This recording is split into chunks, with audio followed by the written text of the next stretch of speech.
Happy holidays. Hi, everyone. It's me, Max, Haddad.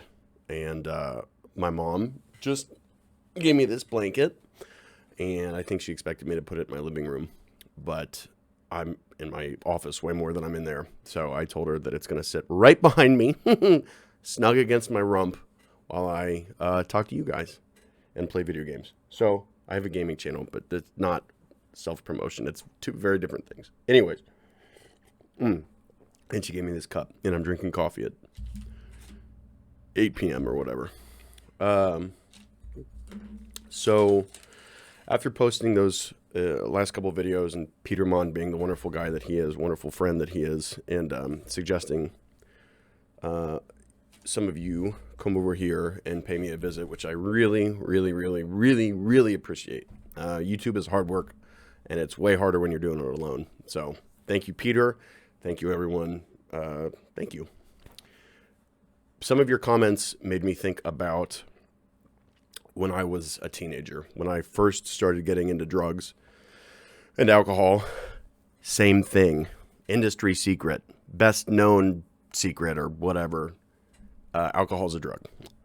But it made me think about when I was young, when I first started to have legal problems, arrested for like possession of marijuana and stuff. Smaller charges than the one that sent me to prison, but still legal charges, problems. And my parents were lost. They didn't know what to do. And I didn't know really even that I was an addict yet. I just knew that I was unhappy and drugs seemed to make me feel better. So, and really selfish. Like, I think teenagers are selfish in general, but I might have been more selfish. If you look at my track record, it sure looks like it. So I wanted to talk a little bit about what and these are just my opinions, I'm not a scientist, blah, blah, blah, blah. But what maybe can be done for someone that is young and using drugs in a way that isn't just a teenager experimenting. Full transparency, I'm not a prohibitionist, okay? I don't think all drugs should be made capital charges that you're killed if you use. I think some drugs are okay for some people, and they're not okay for other people. I definitely am not a proponent. I don't go around telling people, oh, you should smoke pot, dude, like chill out. Like, I don't do that. But some kids are just going to experiment with stuff, and then later they're going to stop, and it's not going to be a problem. They're going to do it a few times, maybe more even, and they're going to have fun with their friends, and then they're going to mature as they get older, and they're going to realize that it's more of a waste of time than it is a social lubricant. So I'm not talking about how to properly ground your children when they experiment like young people do. I'm talking about the individuals that start using and can't stop using. And it can be hard to differentiate between the two. And I think that's probably where this is trickiest. How do you know if your kid is just experimenting or if he or she has got a problem? These aren't black and white, if check this box. If they did this, yes, they're an addict. But these are pretty good signs. If they're hiding it, if they're stealing money, if they're high or drunk where they shouldn't be high or drunk, like school, work, family dinners, stuff like that. Like, if they're not just going out to like, Jeremy's party at Jeremy's Saturday and getting drunk, but they're like, it's like 2 p.m. on a Sunday and they're alone, like smoking pot or whatever. Like, that's not super normal. So that's how I was. I mentioned it, I think, in my first video. The first time I got drunk, which was like the second time I drank, I had a beer before, I believe, drank, got drunk. I started doing it every night, started stealing from my parents' liquor cabinet. And it really opened my eyes like, oh, okay, so if alcohol is not the devil, then what else isn't the devil that I've been told is bad? And so I started experimenting more after that. What was I talking about? So what can you, I'm going to have to edit this. I already know because I have no idea what I'm talking about. What can you do when somebody is using like that? I'll say that the best thing that I had working in my favor when I was a young person, emotionally insecure, struggling, unhappy, anxious, and on the way to being physically addicted to drugs, the best thing I had was the love of my family. And when I was that age, I wasn't sure my dad loved me. He's just more stern than my mom is. He definitely loves me. Some of the stuff that he had to do later on, I just wasn't grateful. I wasn't capable of receiving love as much as I am now. Wasn't sure that I fit in with my siblings. I felt like the black sheep. They were all seemed to be doing well, and I was struggling constantly. None of them had flunked out of high school. I ended up with a 1.7 GPA. But they stuck with me through thick, through thin. Some of them struggled more than others. Some of them handled stressors differently than each other. But basically, they all stuck with me, even if it looked a little different from person to person. They all stuck with me, especially my mom, especially my dad. I got to say, really, especially my sister Emily and especially my sister Samantha. Now, the other siblings would have visited me in prison like they all did had they been able to. They didn't live nearby. I'm sure they would have been there. But my mom and dad are unbelievable. That's all I'll say. They're just unbelievable. The amount of love that those two people have for me. The amount of pain that they've had to go through. Like the amount of pain that somebody probably has to go through to raise a kid in general. And then the amount of extra pain that my mom and dad had to go through to raise me, enormous. So love them so much. I actually just got back from having company with them. I was going to say having dinner. I didn't eat, wasn't hungry, but I was at their house and it was nice. And I got this blanket in this cup. So let me tell you some things that my parents did that I think were helpful, and some things that maybe they didn't do that would have been helpful. And that's not me blaming them. I'm just trying to be helpful. Just my opinion as an addict in recovery, what maybe could have been done. And this is stuff that we had to learn as a family. We had to learn this stuff. So it's not like they had this information and chose not to do it. So not their fault at all. Some things that my parents did. Keep me on lockdown. Take my car keys. When I say lockdown, I mean like 24/7 surveillance. Can't go anywhere unless we totally know that's where you're at. And even then, we're going to check in on you. Yeah, so take your keys. No money. No this, no that. No games, no whatever. Pleading. Begging to stop. Screaming, guilt tripping, talking about how they were going to die and I was going to be high when it happened, that I was going to miss my life, miss their life. I was going to end up in prison. Stuff like that. Typical, I think, reactions. A lot of emotional reactions, which totally makes sense. Smart thing to do to let yourself feel and let yourself express it. Some things that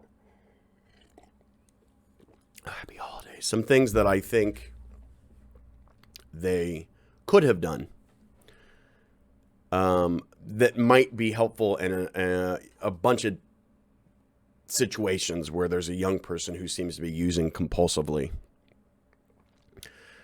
It is not a bad idea to send someone away. Not as punishment, okay? It might seem like that to them. It most likely will seem that way to them. But to send them away to a safe place where they will not have access to drugs and alcohol, where they will be forced to self-soothe, to take care of their own emotions, to learn coping mechanisms that they might not have picked up on and learned like they should have when they were younger. Again, nobody's fault. Some people just don't learn things that they should learn, and some people learn things they shouldn't learn. So is that rehab? I don't know. There's a lot of different options. I'm not going to name anything specific here. If you want to leave me a question in the comments, we can find some private way to have a conversation about that. But there's options. Not everybody needs rehab. Rehab a lot of times can be better for people when they just need to actually detox. But that's something that's useful too, is getting the drugs out of someone's system so they have an opportunity to think clearly about what's going on in their life. So maybe a rehab without the detox portion, something just like treatment, where they go away to a residential community full of other like-minded people that are struggling with the same things, surrounded by people that have gone through that ringer and come out on the other side, where they can learn to talk to others about their problems and also, like I said, comfort themselves. Because a lot of drug use, especially, I'll say for me, I'll speak for myself, a lot of drug use is not knowing how to make yourself feel better, not knowing how to calm down, not knowing how to cheer yourself up, being miserable and wanting to escape from it because you feel like you have no other options. For me, I had been miserable for a long time. I had a great childhood, but for whatever reason, I was unhappy. And when I found drugs and alcohol, I had found a solution, something that was a solution for a long time, until it started to kill me, get me in legal trouble. That's something you can do. Send them away. And none of these aren't easy. These, oh yeah, I'll just send my kids away. Cool, great, thanks. It's not fun. But what's less fun is a dead child. And that's less fun. This is a real thing that kills real people. My family, I think, was in denial for a while about the severity of it. And after my first opiate overdose, things shifted. It became a lot more serious. The conversation started to look like we have to bond together and get through this, and not so much like you're in trouble, mister. So it's better to fight now with your teenager and have them around later than to not have these awkward conflicts that'll cause some turbulence for a long time and them not be around. Now, don't get me wrong. I'm not a proponent of tough love. I'm not a proponent of, if you don't stop using, you're going to have to live on the street. That's not what I'm saying. If my parents had kicked me out of the house in a permanent way and made me live out on the street, I would have died 4 years ago at the latest. There were a number of overdoses that I had that would have killed me if somebody wasn't around. One of them, I just happened to get found by a cleaning lady at a hotel. That was the luckiest one, the biggest one. Maybe I'll talk about it at some point. But my parents finding me, awful situations, but had they not found me, I would be dead. And so you might say, well, maybe you wouldn't have taken that risk and done all that if you didn't think, well, they'll find me, I'll be fine. I didn't think about that at all. I didn't think, oh, so if I overdose, let me make sure I'm using this safely. Just happens. So you can send them away. It was so helpful to me. I know I said I was going to say things that my parents didn't do, but this is something that was helpful that they did do. So helpful to me that they loved me the whole time. Like I said, not a proponent of tough love. They were, especially towards the end, pretty good about not letting me take advantage of them. But they loved me through it. So that's one thing I want to say is you have to find a balance, and it's going to be different for every family, but you have to find a safe, for everyone, balance between loving the addict and protecting yourself. Okay? So maybe that is tough love for some families.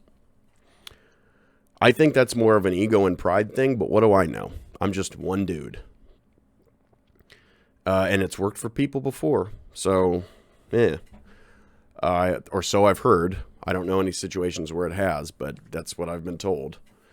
Send them to rehab, love them through it. I said rehab, send them away, love them through it. Don't use scare tactics. You're going to go to prison. Yeah, that turned out to be true, but that didn't bother me. If anything, it made me feel angry and like I was separate from the people telling me that, my dad and my mom. You know, if you use this drug, it'll do this to you. You know, you'll cut off his head if you get high on the pot. So just be honest with your kids. Like, you don't have to make up bad stuff that drugs do to somebody. They do those things. Like, you don't have to exaggerate. They're bad. When it comes to pot, like I said, not a prohibitionist, but I'm sure you guys probably know plenty of people that smoke pot and are not accomplishing shit with their life. Okay. So I'm not saying it's going to do that to everybody, but like, there are plenty of examples of real people having real problems because of drugs. You don't need to go to the worst case scenario. Like, you know, little Max, you want to achieve this dream. Well, if you keep doing this, it's going to make it this much harder to do that, you know? I wish that I had felt more connected with my parents. I wish that I felt like it wasn't them against me back then, that it was us together. There are 12-step groups which can be really helpful for people.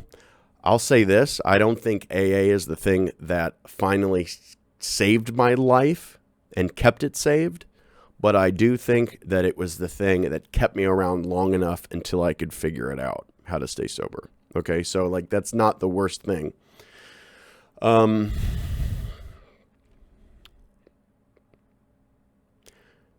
If the young person, addict, potential addict, is unhappy pretty constantly and not well adjusted,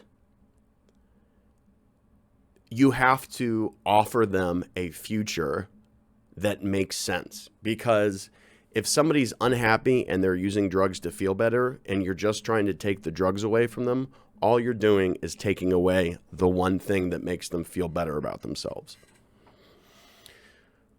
So when I say be happy, I'm not saying give them everything they want. Oh, he wants this for Christmas. Get him 2 of it. You know, that's not what I mean. They need to learn how to build self-esteem, which, you know, my theory is rich people aren't happy because they can afford the Corvette. They're happy that they earned the money that can buy the Corvette. It's about earning.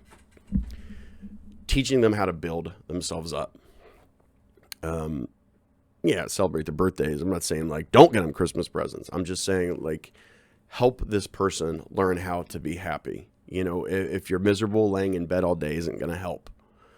I'm not going to get on the conversation about should you medicate for depression or not. I'm not qualified for that. Some people need it. Some people don't. There are plenty of studies out there telling you that it helped this person. There are plenty of studies saying that this person needed to change their behaviors. It wasn't about the meds. So I'm not getting in on that. But you guys are smart. You know what is helping somebody and what isn't. You can't control them, but you can certainly hold their hand and try to guide them. So help them get space in a long-term way, like 9 to 12 months away from the drugs and alcohol, to learn how to self-soothe. Love them through it while protecting yourself. Help them be happy and well-adjusted, because you have to offer a future alternative that is worthy of putting the drugs and alcohol down. I know these are sort of general themes except for the first one, but I know that everyone's story is different, and I'm not just talking about the addict. I'm talking about the family. Everybody is going through something else, different family member, different way they got addicted, you know, different jobs, different names, different faces, different, it's all different, but you guys are smart. Feel it out, and I'll be here. I'll do what I can. Let me know if I can help. Just trust your gut and don't let feelings get too much in the way, but also don't deny that you're feeling something. I hope this video's helpful. Thanks. Bye.